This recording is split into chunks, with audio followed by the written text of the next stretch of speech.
Hello and welcome to the Tech and Sports Podcast. Tech and Sports is a show about how technology is revolutionizing all of the major sports as well as health and fitness.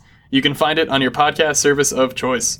My name is Alex Radu and I'm here with the phenomenal Mandy Kovacs. What up? Today we will be recapping 2017 with our picks of what the biggest news in sports technology were this year, plus, as usual, all the news from the last week. But before we get into that, just a little bit of housekeeping as usual. We would really appreciate it if you would review and rate the Tech and Sports Podcast on iTunes and Google Play or wherever else you get your podcasts. It really does help us grow the show, and we really appreciate all the support so far.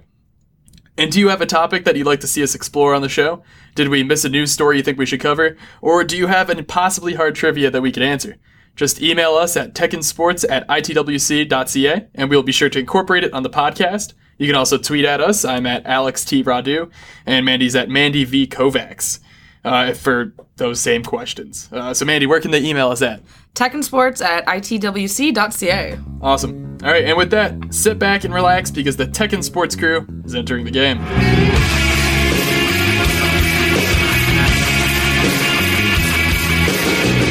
Mandy, the news. All right, so first up is news that a billionaire Bitcoin broker company will sponsor a hockey team's arena in Denmark for the first time ever in professional sports, and that the team's top player will be exclusively paid in Bitcoins. So in case you live under a rock, Bitcoin is a popular cryptocurrency that's risen by more than 100% in value this year alone. And as of this recording, one Bitcoin is worth around $17,000 US. So Bitcoin Suisse is a Swiss cryptocurrency broker, and it will be the main sponsor of Rungstad Seer Capital. That was kind of hard to say. And the team's arena will be officially named Bitcoin Arena. And so as part of the deal, Rungstad Seer's star athlete Nikolai Rosenthal will switch from traditional salary payments in Danish kroner to being paid exclusively in Bitcoin, which again is a first in professional sports. The 26-year-old Rosenthal actually has a business degree from the Copenhagen Business School and has co-founded 2 companies since becoming a professional hockey player in 2013. So, I mean, to me, this has to be one of the most interesting stories that we've covered in Tech and Sports this year. Alex, what do you think? It's really interesting. I think it's it's a risky thing to do if this was your primary salary. But the fact that you see that he's co-founded 2 companies means that he definitely has other income coming in. Mm-hmm. So I think that's why he's able to be like, yeah, sure, I'll just invest in this cryptocurrency that is so volatile that... Yeah. It gives you a little bit of confidence in him that he knows what he's doing, I think, with that business degree. I mean, I guess, like, if let's say I were to all of a sudden have a third income, and it would be exclusively in Bitcoin, I would also say yes. Yeah. Do you think this would come to the NHL? Probably not. No. I mean, they're too conservative. I mean, I don't even think it's a conservative thing. They're paid much more. These are their mass salaries. I would never accept it. No. It's way too it's not proven enough as a currency yet. Mm-hmm. And I still think it needs before it ever it needs at least 5 to 10 years. Yeah. I you need a while before people are going to be like, okay, Bitcoin is what you can do exclusively. It's not like the US dollar or Canadian dollar are just going to go away. So I think that, I mean, if I was an NHL player or an athlete just in North America, I would never. But not to mention that you can't really use Bitcoin in purchases anywhere yet. So what's the point? Yeah. I don't know. Anyways, next is another fascinating story. An entrepreneur in the U.S. has started a new football league called the Fan-Controlled Football League, which will kick off this summer. The FCFL will be made up of 8 teams entirely controlled by its fans, and is based in Salt Lake City. It's powered by Ethereum blockchain, and fans will accumulate and spend fan tokens in the mobile app so that they can participate in everything from play calling, personnel decisions, and even helping shape the identities of the teams. Fans even have control over the hiring and firing of coaches and players. And so blockchain, again, for those of you who live under a rock, is a secured payment system where transactions between 2 parties are recorded in sections and linked and secured together with cryptography. It's a very secure system, and it's validated using a peer-to-peer network. Anyway, so the league's CEO and co-founder, Shrab Faruti, basically wants to make a real-life version of the Madden video game so that fans have complete control over how a team is run. Each FCFL game will be just 1 hour and actually played in a production studio, which you might think is small, but apparently there will be room for around 500 to 1,000 fans in attendance. All teams will be in one centralized location to reduce travel costs and allow the league to experiment with new technology. And things like kicking will be eliminated and penalties will be reduced just to speed up how fast the game is played. And so the best part is that anyone can invest in this, and the $1 million championship prize purse is actually split amongst the winning team's players, coaches, and fans. So, I mean, this blows me away, and I'm kind of excited to see how this experiment goes. I don't know about you. I just think it's such a terrible idea. Really? Yeah, I mean, first, it's really just another form of gambling where you have more decision-making. It's a lot riskier than gambling. It's a lot less money than gambling. And I just don't, I look at an athlete or personnel point of view, and I don't know why you'd ever want to be a part of it. Because the money's not there. You're not going to be making a ton of money. Unless this is just, going to be, basically the equivalent of, a step above, a house league or something like that. Yeah, it's not supposed to rival the NFL by any means. Of course. Yeah, but maybe, semi-professional players, maybe even someone doing this, half-time. Yeah, I mean, if it was just, hey, if you had one game a week and you didn't have to practice every day and it was just, hey, this is just what I do for fun type things, then it's, cool, you might be able to make some money. But, the fact that you would put your job security in the decision of fans, which is a terrible idea because fans are terrible, then, no, I mean, I just don't know why you would do it, but, I mean, I guess we'll see what happens. It's basically crowdsourcing decisions for a football team. Which is a terrible, terrible idea. Yeah, and I mean, it'll be interesting to see how much fan engagement they actually have with this, because they have 8 teams.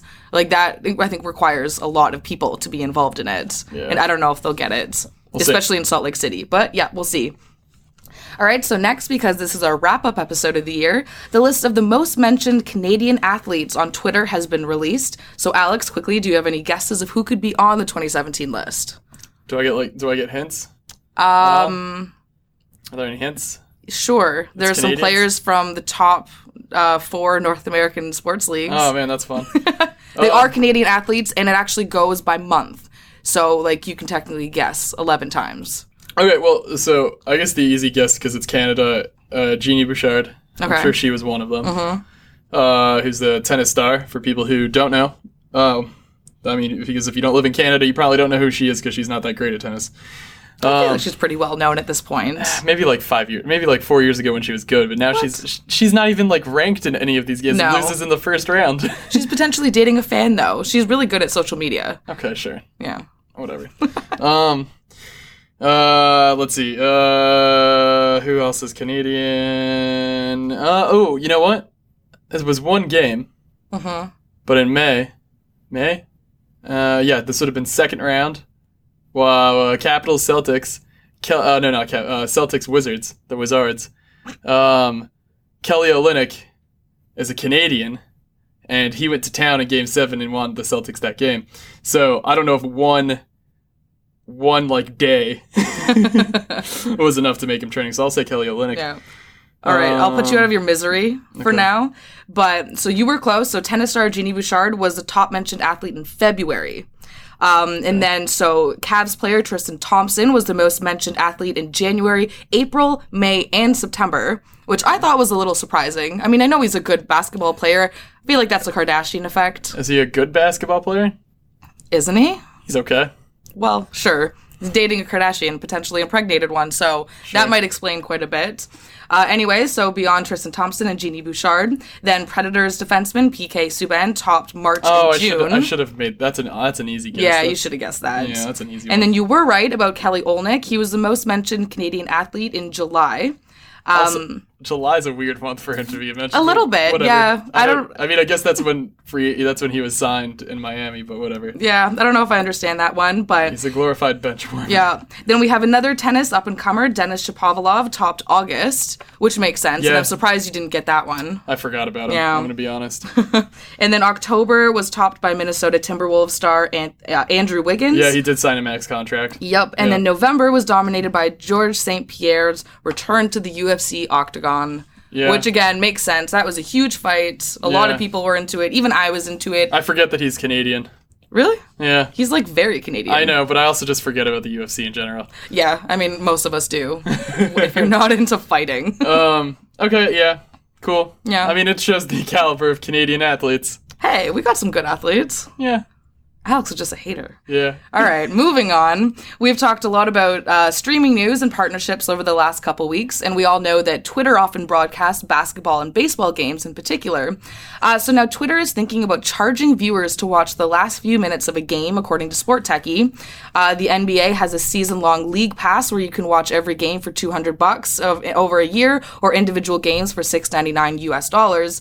And so Commissioner Adam Silver says that if this was adopted, it would essentially look like if someone wants to tune in for just the last 5 minutes of a game, they would pay an adjusted price instead of what they would pay for a full 2-hour game, which is $6.99. So it's an interesting proposition. Someone was kind of estimating that you'd pay like 50 cents to watch the last 5 minutes or something like that. So I don't know. What are your thoughts? I mean, it's also worth noting that the NBA is also the only North American league to even offer single game purchase options. So the fact that they're now potentially considering offering the last 5 minutes of a game is very intriguing.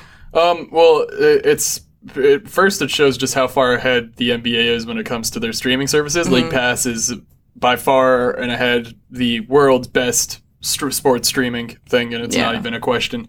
Second, it kind of just shows off that red zone effect. Like red zone for the NFL package has kind of changed the way, because like combined with fantasy football, everyone wants to just see like those touchdown runs when people are about to score, right? Stuff like moments. The big moments. So it kind of capitalizes on that, and this aspect that in basketball, really the last 5 minutes are arguably the most interesting aspect of a close game in particular.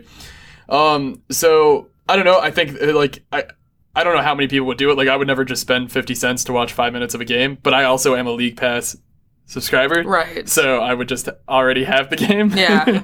But I think it's a good business opportunity to just continue to give people more options. Even if only, a quarter of the people who would be interested use it, or even less than a quarter, half of a quarter, like that's still worth it, because that's still more money that people otherwise wouldn't have been spending.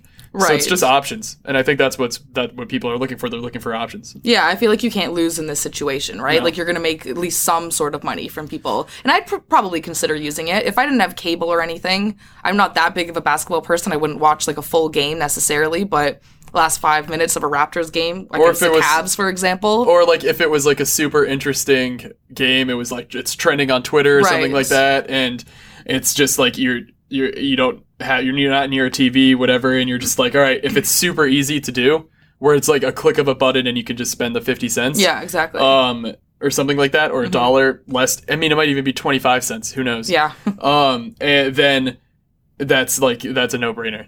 Yeah. Absolutely.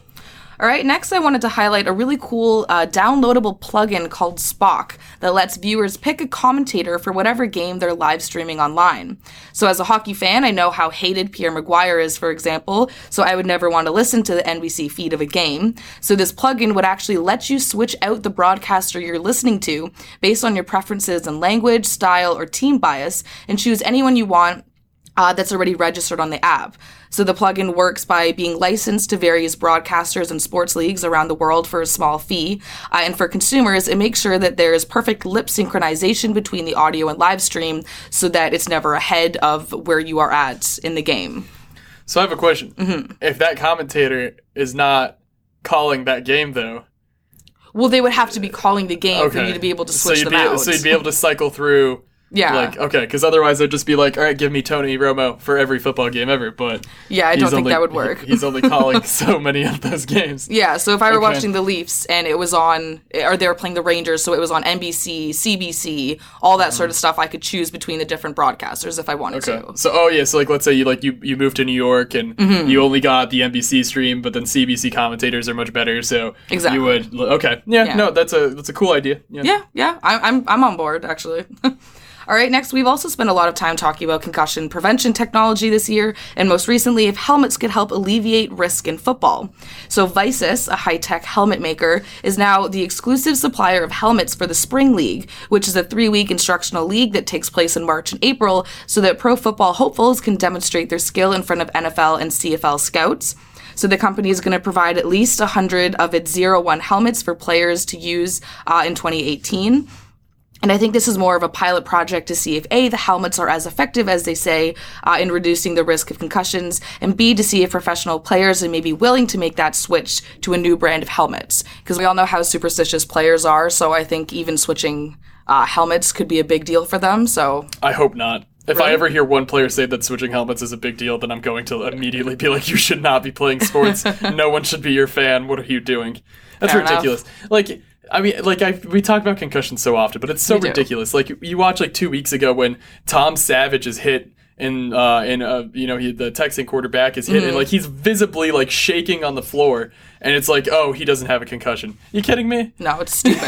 Absolutely stupid. Like, it's absolutely ridiculous. Concussions are. But we'll talk about it later. We're going to continue talking about it this episode. We're going to talk about it all throughout 2018. Yep. So yeah, let's move on. Yeah. Anyways, so now for some quick rapid fire news. The NBA All-Star Game is being held in LA on February 18th, and voting for who you want to be on the All-Star team officially begins on December 21st. So this year, fans can now vote via their Amazon Alexa by enabling the NBA All-Star skill and requesting to vote for their player of choice. And next, the Winter Olympics are also quickly approaching, with the opening ceremony scheduled for February 9th, and the torch relay is currently underway. And the latest person to carry it isn't actually a human. Hubo, the first responder robot, carried the torch for a little bit to show off how far South Korea's robotics industry has come, which is kind of fun. Yeah, it showcases just all of the cool things South Korea is doing with robotics for the Winter Olympics, and I'm sure we'll have like a whole topic about that come February when the Olympics start. But it's really cool. Yeah, there's going to be a lot of robots, I'm predicting. All right, and then we also talked last week that Verizon signed a $2 billion multi-year streaming deal with the NFL, and now NBC Universal has acquired the rights to stream Sunday Night Football games on mobile devices starting in the 2018 season. NBC has been streaming Sunday night games for years, but it's always excluded mobile phones until now. What's interesting with Verizon doing this is with this whole FCC net neutrality vote repeal. I mean, granted, like we all know, like it's not done yet. It still has to be passed and all that. But we urge all of our American listeners to call their representatives. Net neutrality is an important thing, and what happens there will eventually affect Canada. Yeah. So we do urge you to call your representative. Yeah. So not to get political, but this is important. Yes. All right, and then our last story of the day is health and fitness news. We've covered Fitbit's new products as well as Samsung's and Epson's so far this year, but unfortunately, Adidas will be officially shutting down its digital sports organization, which includes its wearables department, after the company has struggled to find success and steal a portion of the market from the leaders. So, unfortunately, you have one less product to choose from. Which is fine because no one knew they were making anything. Yeah, I don't think anyone actually cares, but... I mean...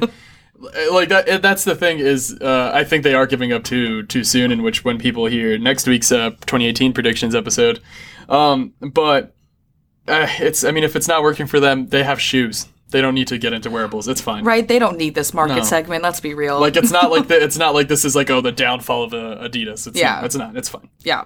All right, well, that's it for news today. Let's move on to our discussions. All right, so for our discussion today, we're going to be recapping some of the biggest stories in sports tech from 2017. We chose what we think are the 3 biggest stories, so let's just hop right into it. And these are in no particular order. It's just 3 overall stories. Correct. So the first one we're going to do is the cheating scandals that we've seen with technology, specifically around the Apple Watch Red Sox scandal. This was a really big story that kind of took off, and it really brought like technology to the public eye for a quick second in the sports world. So basically what happened, for people who don't know, is that the Boston Red Sox versus the New York Yankees, the Red Sox were accused of using Apple Watches to cheat during a game with the Yankees. Basically what happened is that a Red Sox trainer in the dugout would receive texts about the Yankees' call signs. Normally this wouldn't be an issue because he wouldn't have his phone on him during the game in the dugout, but because of his Apple Watch, he was able to see those text messages and then relay them to a player who would then send a signal to whoever to the teammate who was batting. Ultimately, there was no punishment here, as the Red Sox then put up a complaint that the Yankees were also cheating with video cameras and then stealing their own call signs.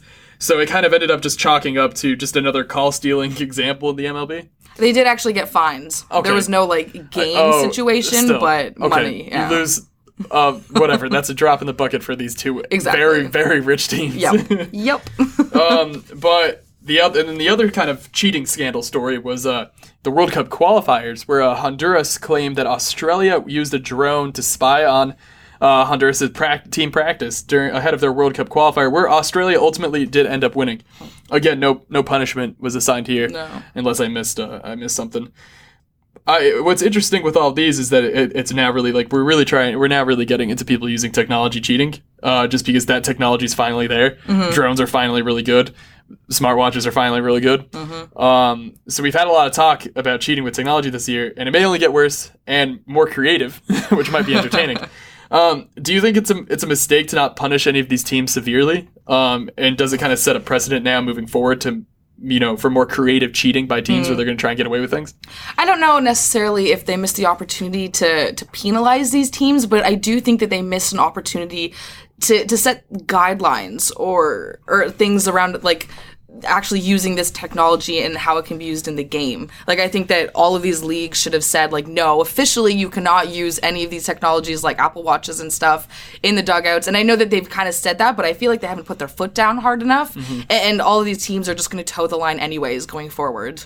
Yeah, it'll be interesting to see how wearables and stuff, because like we already know that there's data that all these teams are tracking that we do not have access to.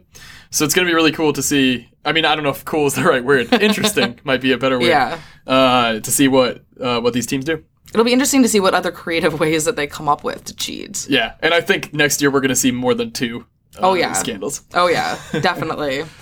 All right, so moving on, we spent a lot of time talking about concussion prevention technology this year, and our first concussion episode was back in August, and it was really an introduction to what was happening in the ecosystem. We talked about a cool high-tech collar called the Q collar that could help keep hockey players' necks stable and potentially prevent concussions, and how useless concussion spotters are in the NHL. Plus, we also explored the SyncThink's 60-second concussion test that uses virtual reality headsets, and how that's been adopted into a lot of NCAA football teams and even in the NBA.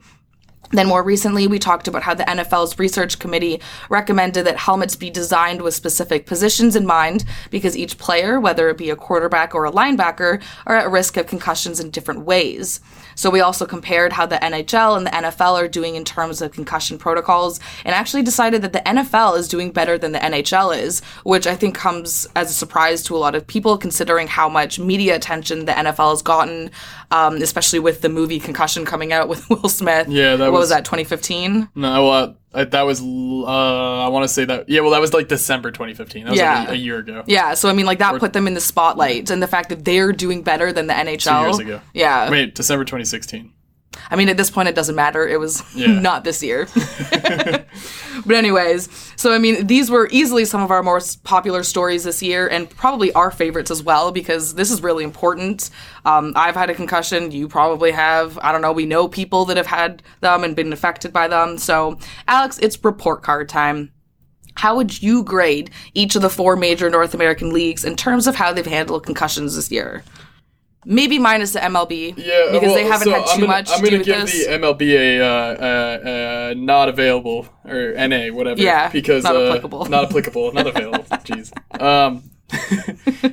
Because, we don't really ever hear about concussions. No. I mean, like, in the off chance that, I guess, a ball hits someone in the head, which could happen, but that's also such a freak accident, and there's really no way to protect for that other than everyone being paranoid. Exactly. And that would just defeat the purpose of the sport. And it happens so rarely. So I'll give the NBA, I'm going to give it an A. Yeah. I'm going to give the NBA an A because they're actually doing more than the NFL and NHL, and they have the least amount of concussion problems. Right. Yeah, they have to worry about this problem the least, and yet they're doing the most to prevent this stuff. Those teams are actually very aware. And I don't know if it just helps because you have teams like the Golden State Warriors leading the pack, and they are based in Silicon Valley, so they're more aware of kind of technology, and especially with Steph Curry, Kevin Durant, all investing in a bunch of this technology. Then NFL, I'm going to give the NFL a D+. Because the D+ because they've acknowledged a little more this year. Have they made any attempts to fix anything? No. Yes, but individual players are making an effort. But until you see teams actually making an effort, until you see the league actually making these huge mandates for certain things, it's gonna still be a failing grade basically. And along those lines, if I'm going to throw the CFL in there, then if you're giving the NFL a D+, the CFL I think fails because they still have not admitted that concussions come from football hits. Oh yeah. So the CFL, so they fail. The CFL doesn't even get they've gotten 0 answers correct. Yeah. So they're failing, absolutely. And then the NHL, I will give also a D, because nothing they've done has worked. Yeah. And it classically seems like the NHL, where it doesn't seem like the NHL cares, and concussion spotters are actually a joke, and and it's such a big problem in that sport, and it's going to continue to be a big problem, because you're just like they get a passing grade because the players themselves are trying not to hit each other in the head anymore. Yeah, that's nice. But I mean, like, it still sucks. Yeah, they're not doing enough to acknowledge anything. No. Yeah. Concussions suck. Yep. All right, so number 3, we talked a bit about video replay, and while there wasn't like a big single story on this subject. Video replay controversy has been rampant every week this year. So we picked out just a couple of those instances that we've talked about so far. So FIFA president Gianni Infantino announced his support for video replay in next year's World Cup after the U.S. national men's soccer team failed to qualify for the 2018 World Cup because of a phantom goal in a game against Panama and Costa Rica. Basically what happened is the ref awarded Panama the winning goal over Costa Rica when it did not cross the goal line, and video replay would have proven it in just one quick review. Now, if Costa Rica had beaten Panama in that game, the U.S. would have made the World Cup. And granted, this is not an excuse for the U.S. team, because if the U.S. had won their own games, they'd be in the World Cup, and they're just not a good team. Yep. But it is a huge financial loss to every single team involved in the World Cup next year, especially in North America. So you can see why they've kind of drawn that conclusion. Mm-hmm. In the MLB, we've had during the playoffs this year, the Cubs and the Chicago Cubs and Washington Nationals playoff game, where there was a video review of a pickoff attempt at first base during the 8th inning. The throw by the Cubs catcher wasn't in time, and the Nationals base runner was ruled safe at first, but the call was challenged, and after review, it was overturned. So the Cubs ended up winning the game and ultimately the series. At the time, we used this as an example of why there is a legitimate argument against video replay, because while it made the right call, and I know Mandy agrees with that, it required deep inspection of it over many minutes, and it was basically zooming in on a 1/100th of a frame to be able to see that it was actually correct. But they got it right. Yeah, okay. Which is the ever-going argument. Yep. But we also had examples in hockey this year that proved both sides of the argument for video replay. Earlier this season in Montreal Canadiens versus Toronto Maple Leafs game, Patrick Marleau scored a goal, knew he scored the goal. The ref said it wasn't a goal, but Marleau knew he scored. He saw it go over, so he told the Leafs coach to challenge the call, and they did, and it was then deemed a goal. So it was a great example of video replay being used confidently. It was not too long, like it was a goal. Like it was a good thing. But then in the playoffs last year, the Anaheim Ducks versus the Edmonton Oilers, Ryan Kessler was holding onto a goalie's pad for goalie interference. But even after a 5-minute video replay, it was deemed a good goal, which was controversial to say the least. As a Ducks fan, I agree with the call. Oilers fans are still mad about it. Oilers fans are mad about everything because their team sucks. So yeah, I don't know. Also, he was definitely holding the pad. Whatever. Ducks still would have beat him. You're just blinded by your love for Kessler. I am. I love the Ducks. I hate him. And I hate the Oilers.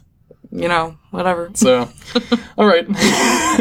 Irrelevant to the conversation, but ultimately what's interesting in the rules change coming from the year of 2017 is the NHL changed their challenge rules by saying that if you get the challenge wrong, you get a 2-minute penalty. This is a change that I think we can argue is a really good one because it now prevents coaches from just making all of these challenges for no big punishment at all. And that was really slowing down the game. So this is a really good one because if they're wrong, a 2-minute penalty at the end of a playoff game could be completely damaging. Absolutely. And then we also talked about how the MLB may institute a 120-second rule, where if the call can't be overturned in 120 seconds, then the original call stands. I personally love that rule.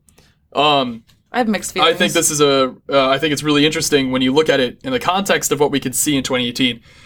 So Mandy, do you think that video replay controversy will only get worse? Or do you think we're now kind of at that point where it's only going to get better from here? I think it will get better. I mean, I think we've had enough time over this year and the year before to really work out a lot of the kinks in video replay. And so with all of these suggestions, I think it'll get better. I mean, it's hard not to. I mean, it's not great right now. So if we're at rock bottom right now, then it can only go up from here. I don't know. Is that wishful thinking? I mean, I would agree that we're at rock bottom with video replay. Yeah. Where it's just overused in every single sport. Mm-hmm. And it's the argument that video replay is hurting every sport is totally valid, because there are so many points where you're just like, this is a call that should just, like, that's why I like the 120 seconds rule. But we're not going to get into that argument again. Yeah. I do like the time limit, except for maybe when it comes to the playoffs. I could totally see like a hybrid rule like that where you have the time limit during the normal league, because like really who cares? Mm-hmm. But in actual important playoff games, you want to be right, and you don't want to be rushing because of a 120 second time limit. You see, that is where we disagree. Clearly. But I don't know. Playoffs are important, man. That is a debate for 2018. That is true. All right, so that's it for today's episode. We hope you enjoyed it. You can follow us again on Twitter at Mandy V. Kovacs and Alex T. Redu. And if you like our stuff, please feel free to rate and review us on iTunes and Google Play and wherever else you listen to podcasts. If you do have any ideas for us, whether it be an impossibly hard trivia question that we can hopefully answer, or any topics you think that we may have missed or that you want us to talk about, you can email us at... techandsports@itwc.ca. Boom. All right, there we go. Next week, we'll be predicting some of the top stories of 2018, so stay tuned. We know that you'll most likely be off for the holidays, but we've got some good stuff coming your way, so please pay attention, because we're the best, obviously. Sure. I'm going to sign off after saying that, so bye, everyone. Thanks for listening. Thank you.